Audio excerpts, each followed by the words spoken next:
ఆదోని మండలం పెసలబండ గ్రామంలో ఎన్నికల ప్రచారంలో భాగంగా వైసీపీ ఎమ్మెల్యే అభ్యర్థి సాయి ప్రసాద్ రెడ్డికి పెసలబండ గ్రామ ప్రజలు ఘన స్వాగతం పలికారు. ఈ సందర్భంగా ఆయన ప్రసంగిస్తూ జగనన్న పరిపాలనలో అభివృద్ధి పరంగానూ సంక్షేమ పథకాల ద్వారా పెసలబండ గ్రామం ఎంతో అభివృద్ధి చెందిందని తెలిపారు. ఈ గ్రామంలో ప్రతి ఇంటికి ప్రతి గడపకి సంక్షేమం అందిందని ఆయన చెప్పారు. అలాంటి అవినీతి చంద్రబాబు నాయుడు ఓటేస్తామా లేదా అని చెప్పేసి ఆలోచించుకోండి మీరంతా కూడా.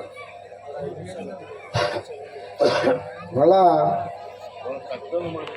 రాష్ట్రం విడిపోయిన తర్వాత కూడా 5 ఏళ్ల పరిపాలనలో రైతులు రుణమాఫీ చేస్తా అన్నాడు, పొదుపు సంఘాలు రుణమాఫీ చేస్తా అన్నాడు, నిరుద్యోగ ఇస్తా అన్నాడు. ఏదున్నా కూడా ఇచ్చిన మాట 650 నెరవేర్చుకోలే. అన్నీ కూడా అబద్ధాలు చెప్పి అధికారానికి వచ్చిన తర్వాత ప్రజలు మర్చిపోయినాడు. అమరావతి చుట్టే ప్రదర్శన చేశాడు ఆయన. జగన్మోహన్ రెడ్డి పార్టీ పెట్టి పార్టీ పరంగా 2014లో పోటీ చేశాడు. పవన్ కళ్యాణ్ పార్టీ పెట్టాడు, 2014లో పోటీ చేశాడు. పవన్ కళ్యాణ్ 2 చోట్ల ఓడిపోయినాడు. జగన్మోహన్ రెడ్డి 67 సీట్లు గెలిచాడు.